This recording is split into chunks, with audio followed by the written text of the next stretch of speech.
Hello viewers, welcome to cute kitchen and craft. இன்றைக்கி நம்ம இஃப்தாருக்கு என்னெல்லாம் செஞ்சோங்கிறத பார்க்கலாம். ஆலு பரோட்டா, பன்னீர் பட்டர் மசாலா இதுதான் நம்ம செஞ்சோம். அதோட சுண்டல், வடை, சட்னி, கடல் பாசி இதெல்லாம் நம்ம செஞ்சோம். வீடியோவுக்கு போகிறதுக்கு முன்னாடி சப்ஸ்கிரைப் பண்ணாதவங்க சப்ஸ்கிரைப் பண்ணிவிட்டு வீடியோவை பாருங்கள்.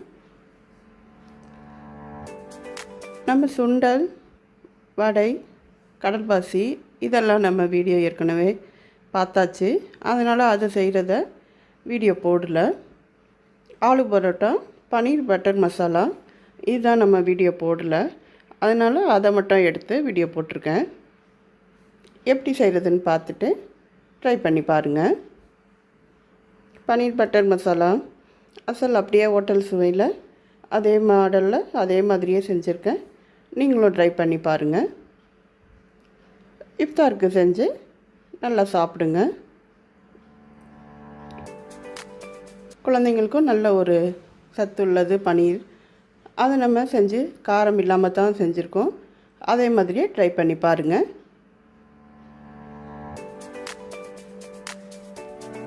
வாங்க எப்படி செய்கிறதுன்னு வீடியோக்குள்ளே போடலாம். ஆலு பரோட்டா, பன்னீர் பட்டர் மசாலா. இது நம்ம கோதுமை மாவு 1/2 கிலோ எடுத்திருக்கேன். எண்ணெய் சேர்த்து உப்பு சேர்த்து அதை நம்ம பிசைஞ்சிடலாம். பண்ணிட்டேன். முதல்ல ஆயில் சேர்த்தாச்சு. தேவையான அளவு உப்பு சேர்த்தாச்சு.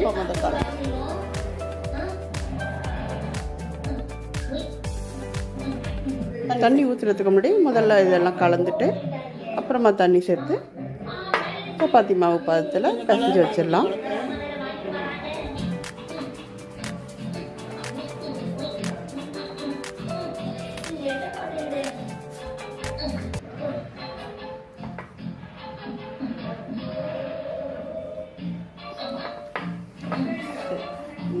ஆஃப் பண்ணிக்கலாம். கொஞ்சம் கொஞ்சமாக தண்ணி சேர்த்து இந்த மாதிரி பதத்தில் சப்பாத்தி மாவு பதத்தில் பிசைஞ்சாச்சு. அதுக்கு மேலே கொஞ்சம் ஆயில் சேர்த்து இதை நம்ம ஒரு 1/2 மணி நேரம் ஊற வச்சிடலாம். இதை அப்படியே மூடி போட்டு மூடி இருக்கட்டும்.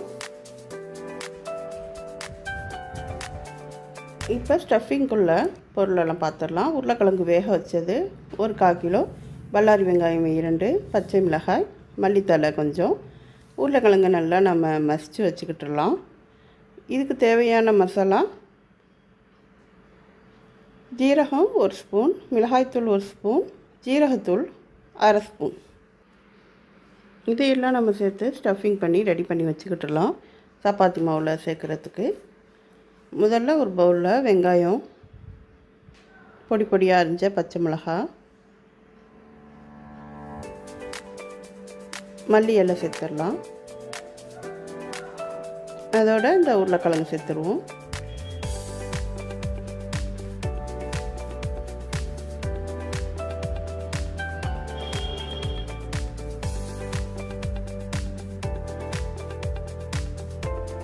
கொஞ்சம் உப்பு, தேவையான அளவு உப்பு கொஞ்சம் சேர்த்துடலாம்.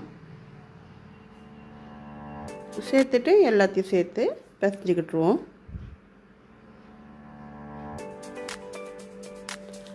இப்போ இதுக்குள்ள மசாலா ஜீரகம், மிளகாய்த்தூள், ஜீரகத்தூள் எல்லாத்தையும் சேர்த்து பிசைஞ்சிக்கிட்டுலாம்.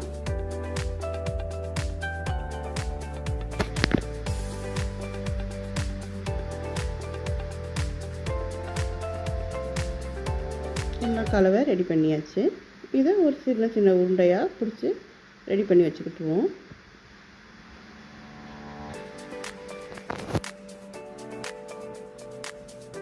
இப்போ சப்பாத்தி மாவு நமக்கு 1/2 மணி நேரம் நல்லா ஊறி சாஃப்டாகிடுச்சு. இதை நம்ம உருண்டை பிடிச்சிடலாம்.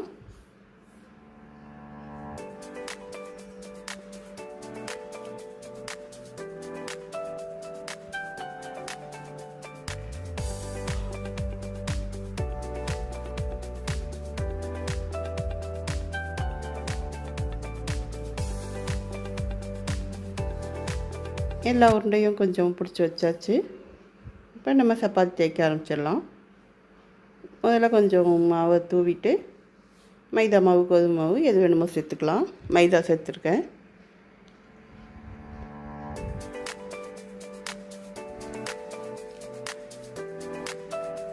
நம்ம முதல்ல ஒரு 4 தடவை தேய்ச்சிட்டு கொஞ்சம் மொத்தமாக தான் எடுத்துக்கிட்டு அதில் அந்த ஸ்டஃபிங்கை வச்சுட்டு இன்னொரு தடவை ரோலை தேய்க்கணும்.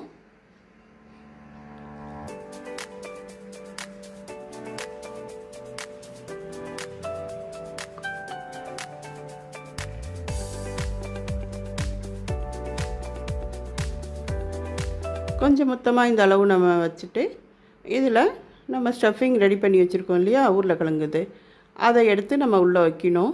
இதை உள்ளே வச்சு ஒரே அமுக்கி அப்படியே தேய்க்க முடியாது. தேய்ச்சா நமக்கு உள்ளே இருக்கிற மசாலா எல்லாம் வெளியே வந்துடும். இந்த மாதிரி கொஞ்சம் கொஞ்சமாக சுருக்கம் வச்சு அந்த மாவை கொஞ்சம் கொஞ்சமாக இந்த மாதிரி சேலை மடிக்கிற மாதிரி, புடவை சுருக்கம் மடிக்கிற மாதிரியே இதே சைஸ்லேயே கொண்டு வந்து ஃபுல் மாவையும் நம்ம கவர் பண்ணிடணும்.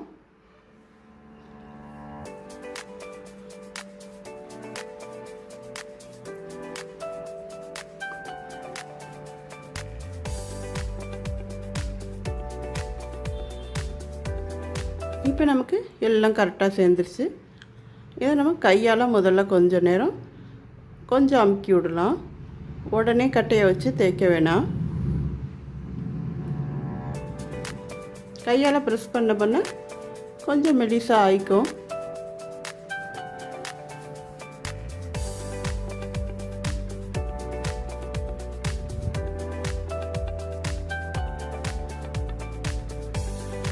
இப்போ நம்ம சப்பாத்தி கட்டையை வச்சு லேசாக தேய்க்கணும்.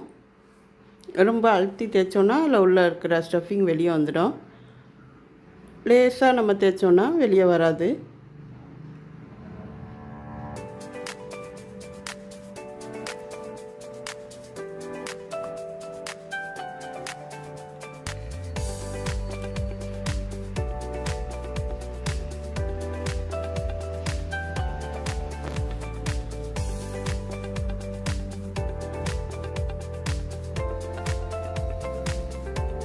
அழுத்தம் கொடுக்காம மெதுவாக தேய்க்கலாம். நார்மல் சப்பாத்தி மெல்லிசாக இருக்கும், அதை விட கொஞ்சம் மொத்தமாக இதை தேய்க்கணும்.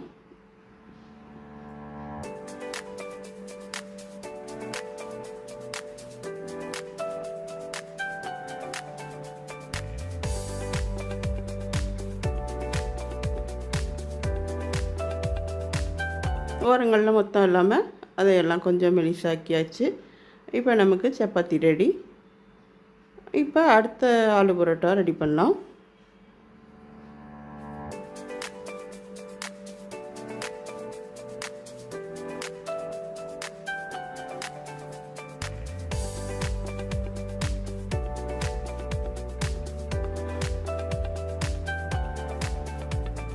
இப்போ நம்ம இந்த ஓரங்களை கூட கையால் ப்ரெஸ் பண்ணிக்கலாம். மொத்தங்க இல்லாமல் நமக்கு அழுத்தம் கொடுக்காம மெலிசாக ஆயிக்கும். அப்புறமா நம்ம ஸ்டஃபிங்கை தூக்கி வச்சு ரெடி பண்ணலாம். அதே மாதிரி சுருக்கம் கொடுத்து ஃபுல்லாக கவர் பண்ணிடலாம்.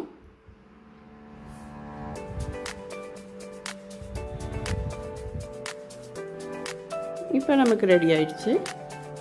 இது நம்ம கையால் கொஞ்சம் ப்ரெஸ் பண்ணிவிட்டு சப்பாத்தி கட்டையை வச்சு தைச்சிடலாம்.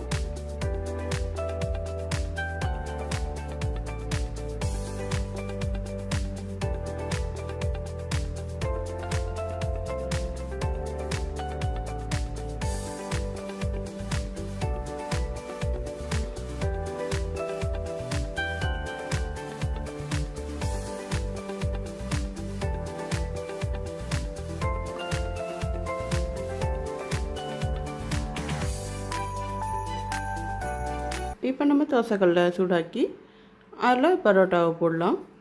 இந்த ஆலு பரோட்டா கொஞ்சம் மெதுவாக தான் வேகும். இப்போ நம்ம போட்ட உடனே எண்ணெய் ஊற்ற தேவையில்லை, அப்படியே கொஞ்சம் நேரம் வேகட்டும்.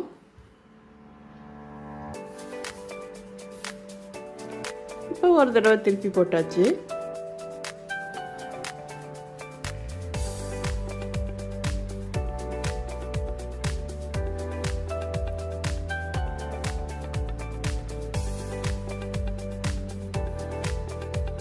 இப்போ இன்னொரு தடவை திருப்பி போட்டுட்டு இப்போ ஆயில் கொஞ்சம் சேர்த்துக்கலாம்.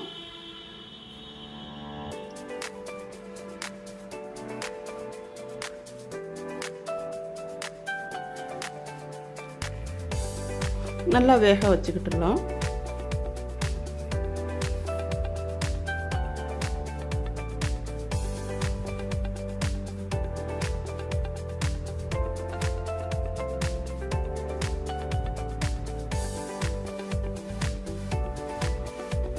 நல்லா வெந்துடுச்சு.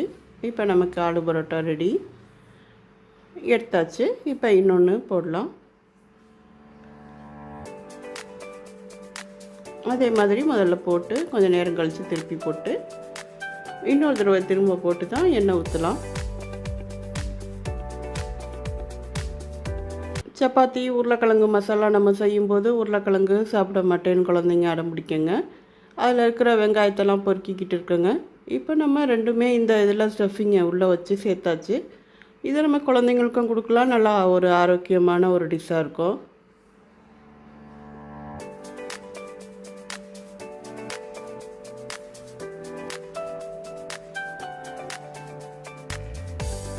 இப்போ ஆயில் சேர்த்தாச்சு. நல்லா வேக வச்சிடலாம். இப்போ நமக்கு ஆலு பரோட்டா ரெடி. இப்போ நம்ம அடுத்தது பன்னீர் பட்டர் மசாலா செய்கிறத பார்ப்போம். பட்டர், தக்காளி 4, வெங்காயம் 4, பச்சை மிளகாய் 4, இஞ்சி பூண்டு பேஸ்ட், பட்டர், மல்லி இலை, fresh cream, Milky Mist fresh cream. அது நம்ம கடைசியாக இறக்கும்போது சேர்த்தோன்னா நல்லாயிருக்கும். பட்டை ஒரு துண்டு, மிளகாய்த்தூள் 2 ஸ்பூன், ஜீரகம் 1/2 ஸ்பூன், கரம் மசாலா 1/2 ஸ்பூன், மஞ்சத்தூள் 1 ஸ்பூன். வெங்காயம் பொடி பொடியாக அரிஞ்சிக்கிட்டுலாம், தக்காளி பொடி பொடியாக அரிஞ்சிக்கிட்டுலாம், மல்லித்தலையும் நல்லா பொடி பொடியாக அரிஞ்சிக்கிட்டுருவோம். பச்சை மிளகாய் 4 கீறி வச்சுருக்கேன். இப்போ வாணலியில் எண்ணெய் சேர்த்துடலாம். ஒரு 3 ஸ்பூன் ஆயில் சேர்க்கணும்.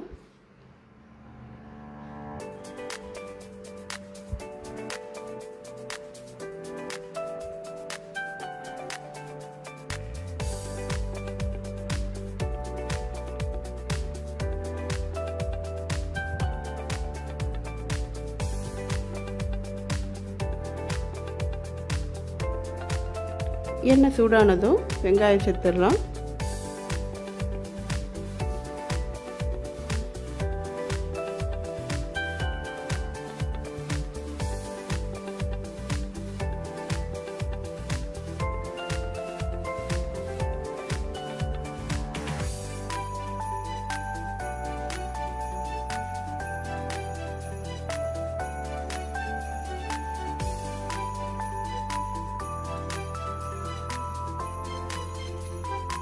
இப்போ பட்டை 1,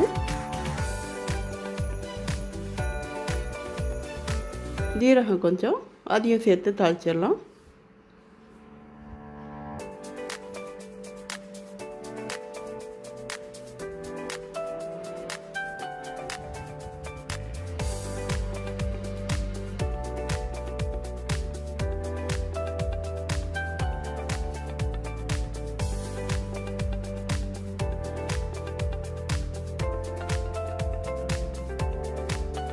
பச்சை மிளகாய் சேர்த்துடலாம்.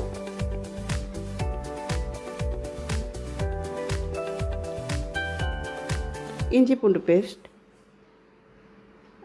பேஸ்ட் வாசனை கொஞ்சம் போகிற வரைக்கும் கொஞ்சம் வதக்கிடலாம்.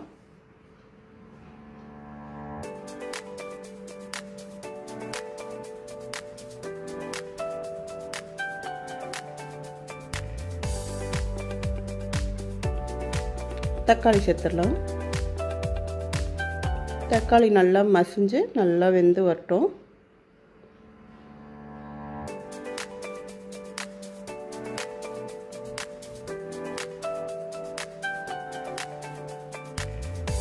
தேவையான அளவு உப்பு சேர்த்துடலாம்.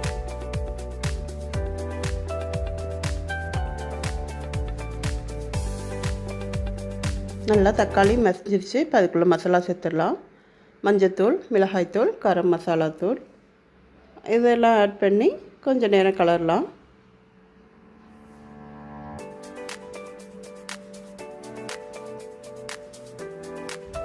மல்லி இலை சேர்த்தாச்சு.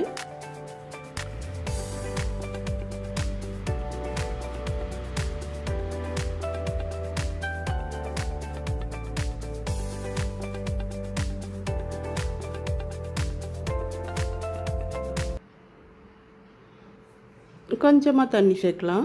பன்னீர் சேர்த்து கொதிக்கிறதுக்கு கொஞ்சமாக தண்ணி சேர்த்தா போதும்.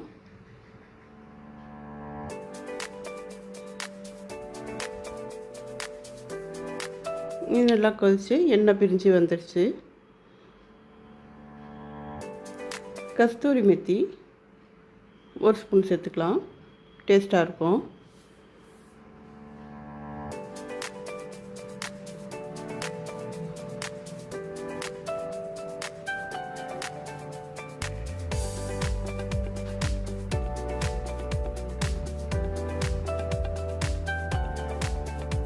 பன்னீர் சேர்த்துடலாம்.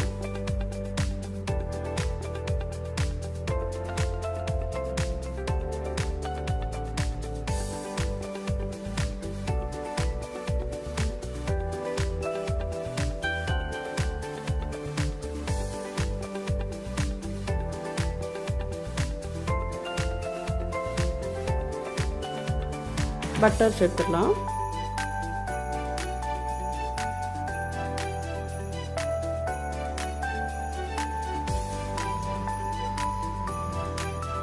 பட்டர் 2 ஸ்பூன் சேர்த்தாச்சு.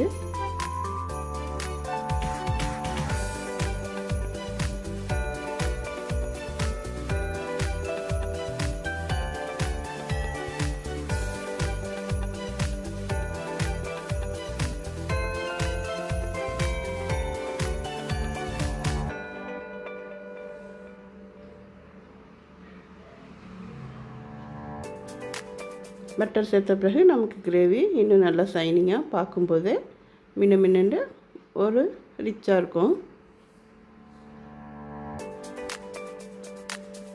இதில் நம்ம ஆஃப் பண்ணும்போது தான் ஃப்ரெஷ் க்ரீம் சேர்க்கணும். ஃப்ரெஷ் க்ரீம் சேர்த்துட்டு ஆஃப் பண்ணிடணும்.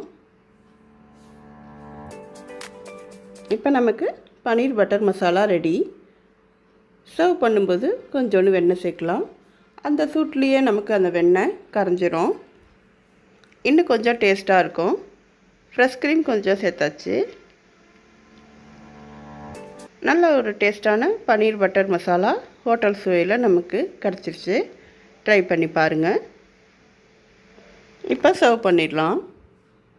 பரோட்டா பன்னீர் பட்டர் மசாலா ரெடி.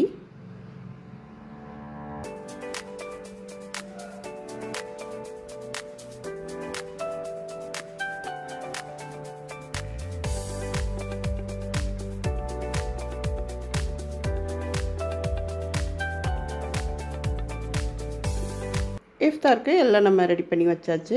வடை, சட்னி, சுண்டல், பன்னீர் பட்டர் மசாலா, ஆலு பரோட்டா, கடல் பாசி, பள்ளிவாசலில் வாங்கின நோம்பு கஞ்சி, டேங் ஜூஸ்.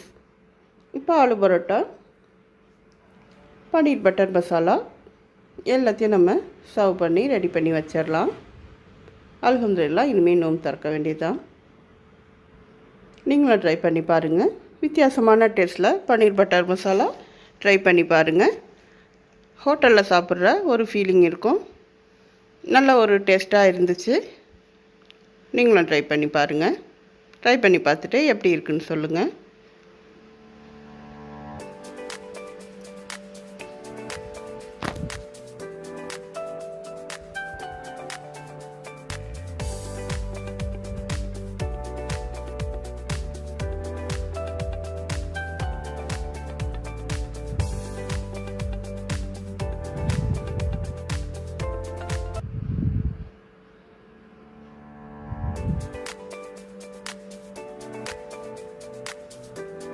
எல்லாம் எடுத்து சர்வ் பண்ணியாச்சு.